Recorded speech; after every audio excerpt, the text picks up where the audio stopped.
육군 제82유고부대 백호부대. 하나, 둘, 셋, 넷, 다섯, 여섯, 일곱. 하나, 둘, 셋, 넷, 다섯, 여섯, 일곱. 이곳 백호부대의 장병들은 유사시 후방을 책임져야 할 군 특수병력으로 높은 사기와 탄탄한 병력을 자랑하는 특공부대입니다.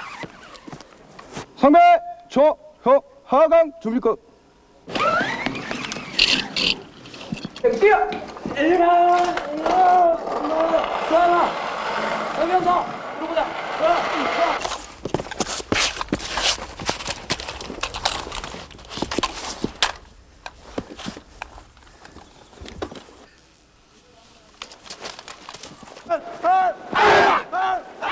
그런데 이곳엔 묵묵히 부대를 지켜보고 있는 추모비가 하나 있습니다. 장병들이 손수 만들어 세웠다는 그 추모비엔 한 사병의 삶과 정신이 배어날 듯 새겨져 있습니다. 그는 그의 겨우 22살의 젊은이였습니다.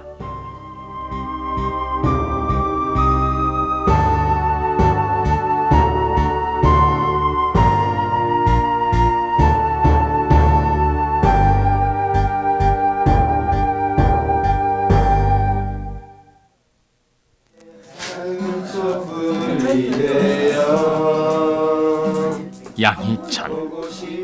그는 91년 2월 훈련소를 거쳐 그해 4월 이곳 백호부대의 일원이 됐습니다. 그리고 신학대학을 다니다 온 그는 군정병 보직을 받았습니다.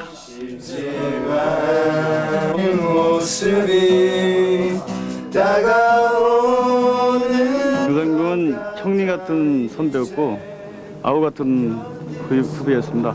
항상 웃음을 잃지 않는 병사였습니다. 양상병은 별명이 금복주와 같이 항상 남으로 하여금 부담감 없는 그런 병사였습니다. 본부동고 특공 본부동이 작전 도중입니까? 정문은 4내만부터 정무차장 내만 주어. 전원은 4내만부터 전원 차장 내만 주.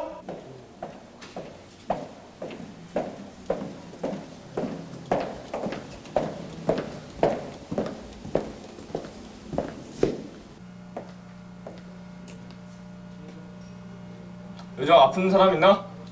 없습니다! 그래, 하절기에 특별히 건강에 유의할 수 있도록 해라. 예, 알겠습니다! 군종병, 상병 양희찬. 요즘 고생이 많지? 아닙니다. 야간에 커피 돌리는 거는? 오늘도 작업 끝나면 4채소에서 10채소까지 방문할 계획입니다.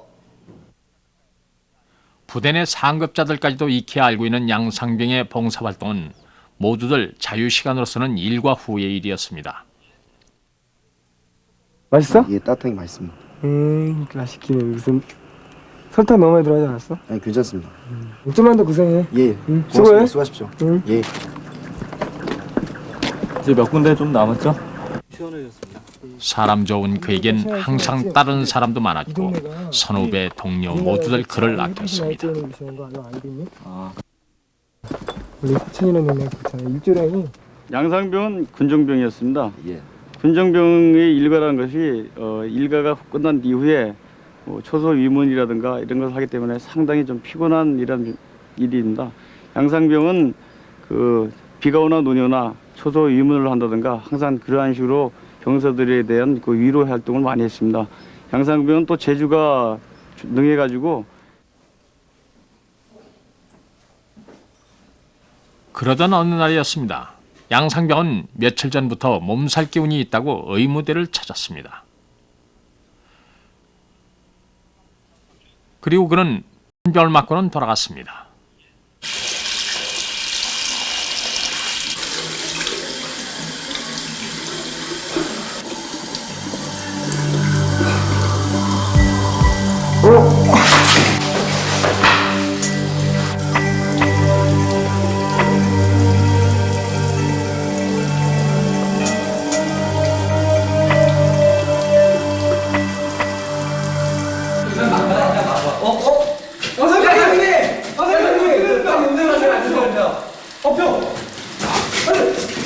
사병들이 자주 드나드는 세면장이었고 쓰러진 양상병이 발견된 것은 그리 오래지 않아서였습니다.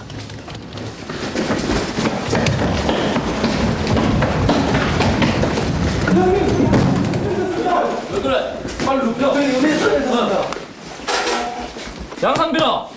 양상병! 분위기와는 곧 심상치 않음을 알았습니다. 양상병은 겉으로 드러난 외상은 없었지만 의식도 호흡도 없었던 것입니다. 군의관님, 양상병님 괜찮겠습니까? 글쎄 지금 상태로 봐서는 썩 좋지 않은데 마산병으로 후송시켜야 될 것 같아. 노중이 예. 안 되겠어. 마산병원으로 후송시켜야 될 테니까 빨리 마산병원에 연락하고. 네, 알겠습니다. 야 은병 넌 지금 수송부에 앰뷸런스 준비시키라고 연락해. 예, 알겠습니다.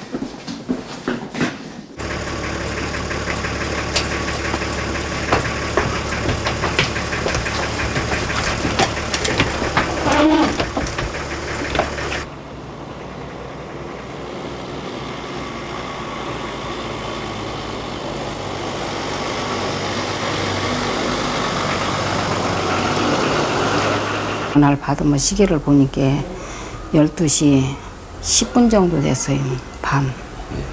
그래서 이렇게 전화를 받은 게 양상병 집이냐 물어요.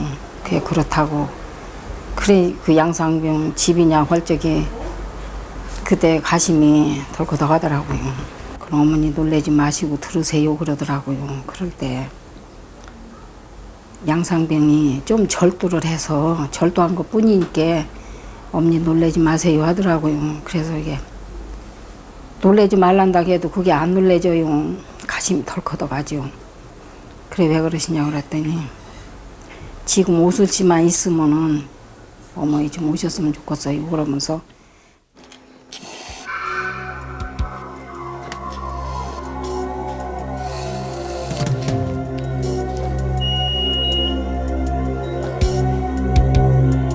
여러 가지 검사와 진찰이 병행됐습니다.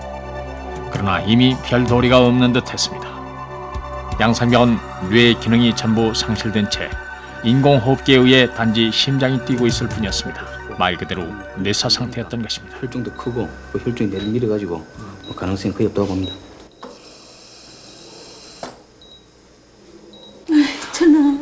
어머니에겐 바로 20여일 전에도 건강한 모습으로 포상휴가를 나왔던 아들이었습니다. 나는 절도만 했다 그러길래 절도했어도 이렇게 사람이 알아보고 말이라도 이렇게 하는 줄만 알았지 그런 줄은 절대 몰랐어요.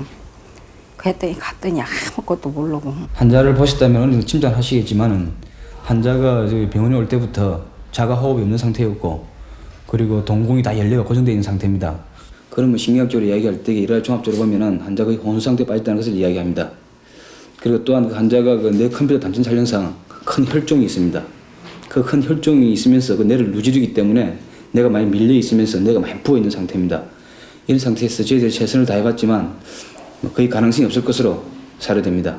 선생님 어떻게 좀 도와주세요. 믿을 수도 믿고 싶지도 않았습니다. 그러나 그 밤이 지나면서 가족들은 엄연한 현실임을 부정할 수 없었습니다. 희찬이는 소생할 가망이 없습니다. 그렇다고 젊은 나이에 그냥 저렇게 보내. 사랑하기에 가족들은 그를 그냥 그대로 보낼 수는 없었습니다. 희찬이는 크리스찬 아닙니까? 그리고 남한테 봉사활동도 많이 하고. 그래서 희찬이를 장기 희생해가지고 새로운 생명을. 이렇게 값없이 실어져서 갈 사람이 아니었다 했을 때 우리 모두가 가족들에게는 상당히 고통도 따르지만 이 사람의 뜻이기 때문에 뜻이라고 또 믿습니다. 믿기 때문에 그러한 고통을 다 같이 분담하는 하나의 이러한 그 사랑의 길로 그 사람이 가야 된다라고 생각을 했기 때문에 어렵지만 그러한 결정을 했습니다. 죽는 마당에서 죽어가는 한 생명이라도 살리면 너 때문에 살았다고 그 사람이 얼마나 칭찬이 많아고. 장기 기증 의사를 전달받고는 제가 곧바로 병원으로 달려가서 사랑의 장기운동본부와 연락을 취하고 주치의로부터 그 뇌사 여부를 확인한 다음에 가장 큰 규모를 지니고 있는 서울중앙병원으로 연락을 했습니다. 여보세요? 네. 예. 아, 1971년생이요? 네. 170에 67kg요? 네. 혈액형은 어떻게 되나요? O형이고요. 예. 환자 지금 어느 병원에 계세요? 마산 국금통합병원이요? 예. 호흡 상태는 어떠시죠? 저희가 환자 상태를 우선 파악을 하고요. 뇌사가 확실한지 확인한 후에 저희 병원의 그 대기자 명단에 등록돼 있던 환자들을 중심으로 선별 작업에 들어갔습니다. 그래서 장기별로 2배수 정도로 환자를 준비했어요. 그래서 간은 김재학 씨를 포함해서 2분을 준비했고요. 췌장은 그 2분 정도 준비했고, 또 신장은 그 김종희 씨하고 신철호 씨를 포함해서 4분 정도를 준비했고, 그 외에도 기타 그 각막이라든지 다른 장기를 이식받을 환자들을 그 준비를 했습니다. 국방부와 장기기증본부 그리고 이식받을 수혜자들까지 모든 계획이 성사되고 있을 무렵 예기치 못했던 문제가 생겼습니다. 마산서부터 서울까지 헬기로 이송하기로 했습니다. 그런데 그 기상이 급변하여서 도저히 헬기가 뜰 수 없다는 얘기를 들은 다음에 저희 다시 그 국방부에 연락을 했습니다. 기정의사만 밝히면 될 줄 알았는데 추풍령 쪽의 기상 악화, 미처 계산해 넣지 못했던 뜻밖의 어려움이었습니다. 다른 방법을 모색해야만 했습니다.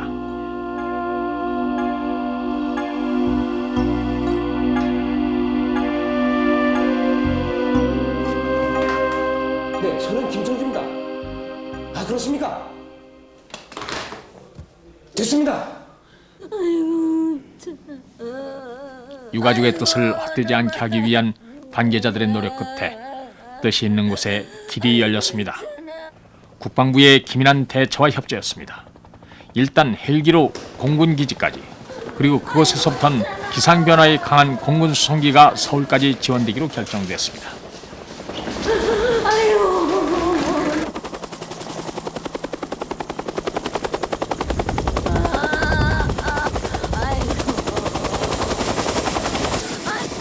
아직 가족들에겐 슬픔과 충격이 채 가시기도 전이었습니다. 이제부터는 한 점 소홀함이 없어야만 했습니다. 그래야만 목표 지점까지 안전하게 도달할 수 있는 것이었습니다. 그것은 곧 여러 사람이 함께 뛰는 생명 리레이 같은 것이었습니다.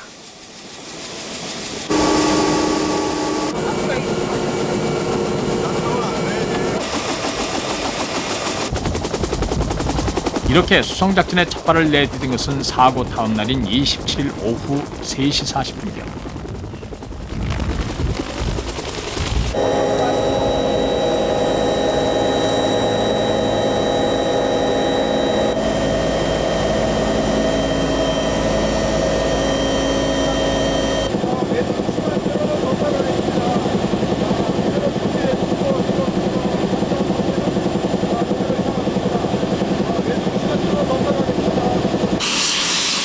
헬기가 이륙했다는 연락을 받고 공군 567이 부대에선 약속된 수송기가 준비를 시작했습니다.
한편 그 시각 서울에선 의료진과 구급차가 수송기를 막기 위해 공군 비행장으로 급히 출발했습니다.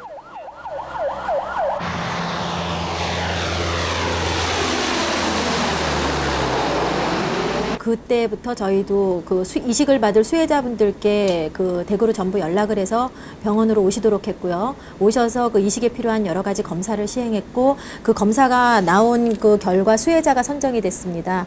그래서 간 이식을 받을 분으로는 김재학 씨가 선정이 됐고요. 간경화 말기 환자로서 온몸이 새카맣고 누렇게 황달까지 낀 상태에서 복수가 대단히 심했습니다. 특히 그 근육 뒤틀림 때문에 하루에 10시간 내지 15시간 동안 이제 이루 형언할 수 없는 고통 속에 살았고요. 또 생을 포기하고 있었죠. 병원에서도 이식수술을 받지 않으면 2개월밖에 살 수 없다는 진단이 내려져 있는 상태였죠.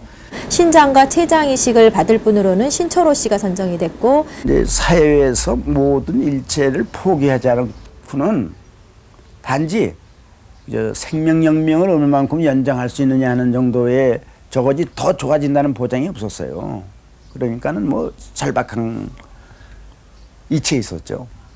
신장 이식을 받으실 분으로는 김종희 씨가 최종 선정됐고요.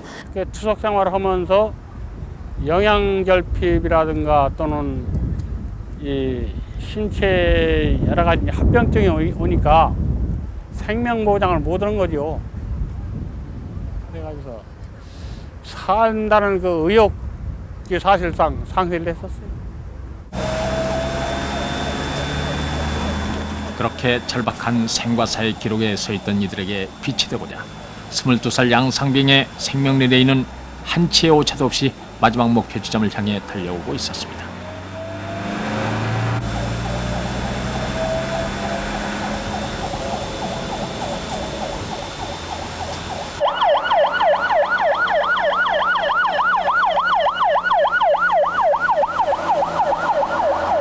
그날 오후 6시였습니다. 이식을 받을 수혜자들이 있는 서울중앙병원에 무사히 도착함으로써 숨가쁜 수송작전은 끝을 맺었습니다.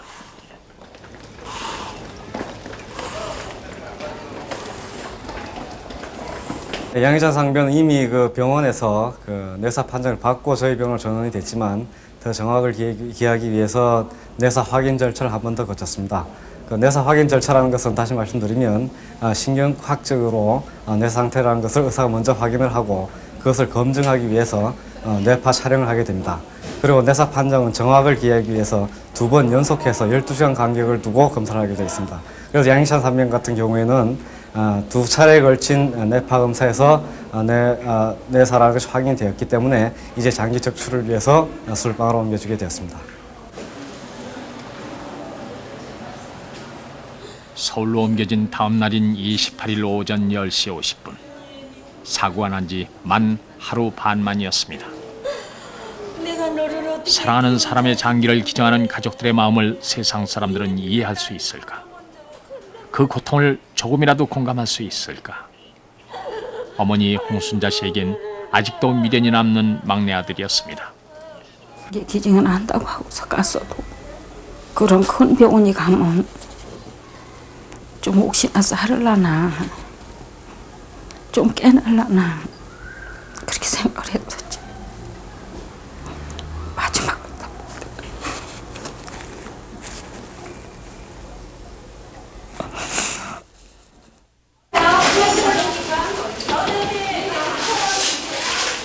양상병의 장기 적출 수술은 5시간이 넘게 걸렸습니다.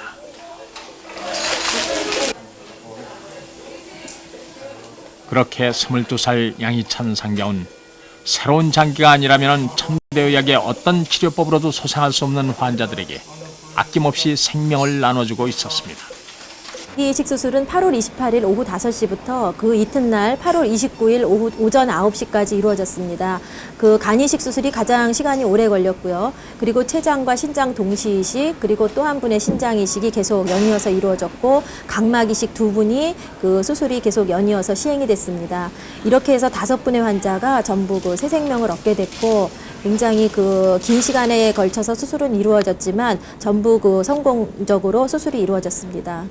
한 사람의 장기 기증자로부터 5명의 그 환자들이 장기 이식 혜택을 받았기 때문에 당시로서는 국내에서 최다 장기 이식의 기록을 저희가 세운 것으로 아마 의미가 있겠습니다.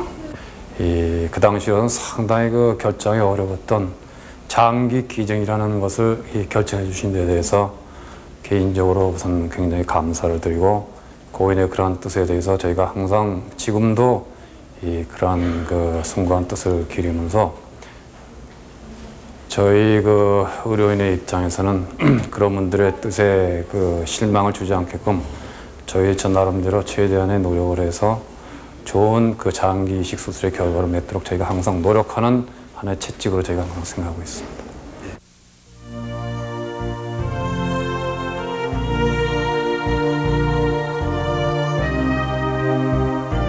다음 날인 8월 29일 양희찬 상병의 장례식이 있었습니다. 사남 삼녀중 막내로 태어나 아버지를 일찍 여의고 어려운 가정 형편 속에서도 낮에는 봉제 공작, 리어커 행상을 하면서 야간에 공부를 계속해왔던 젊은이 양희찬. 국가에선 그에게 병장으로 1계급 특진과 보급훈장, 광복장을 추서했습니다. 네 생명은 하나지만 5사람이 살았다니 시차나 그게 얼마나 좋냐 또 이렇게 생각도 하고 지금도 그런 생각을 내가 받고 한 사람이 5명이 살았다는 것은 참 꿈에도 생각도 안 했죠. 5사람이나 살려놓고 갔으니까 죽어도 저는 원이 없다는 걸로 생각지도 하다.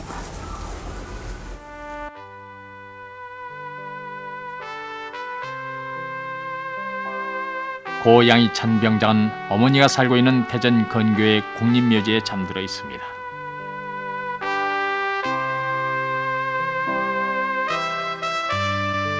(71년 11월 27일생) 92년 8월 28일 사망.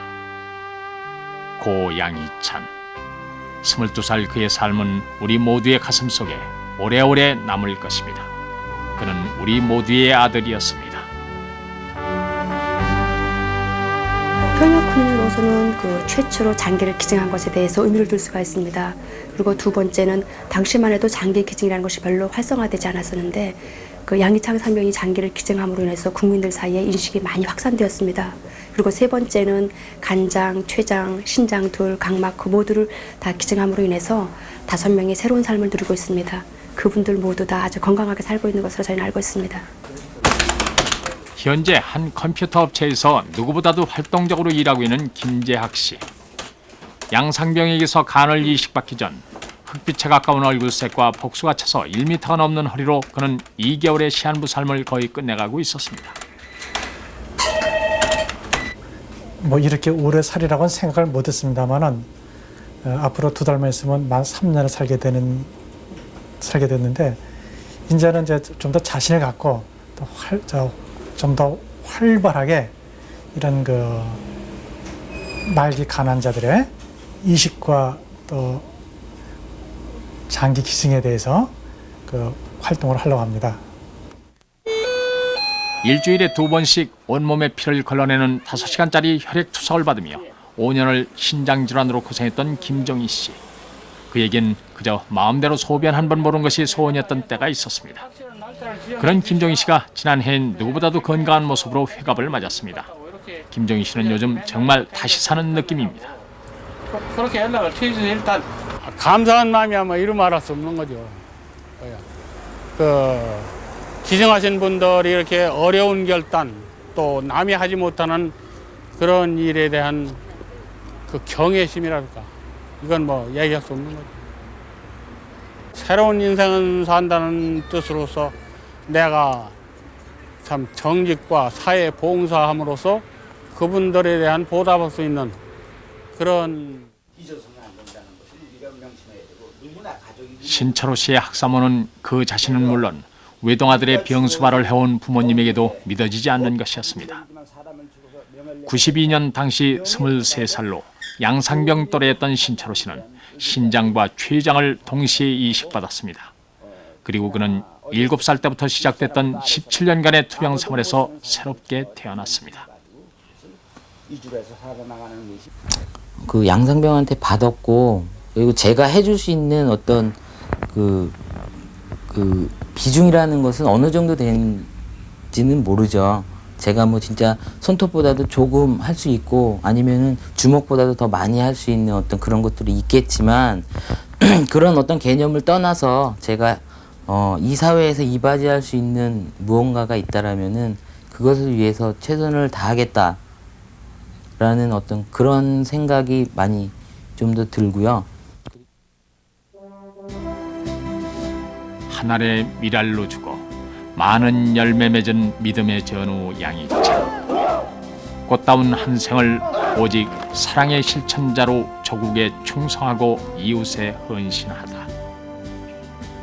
고 양이찬 병장. 22살 그가 뿌린 사랑의 씨앗은 싹을 틔우고 가지를 뻗어서 풍성한 열매를 맺으리라 우리는 믿습니다. 생명을 나눠주는 일, 그보다 더 큰 사랑은 없습니다.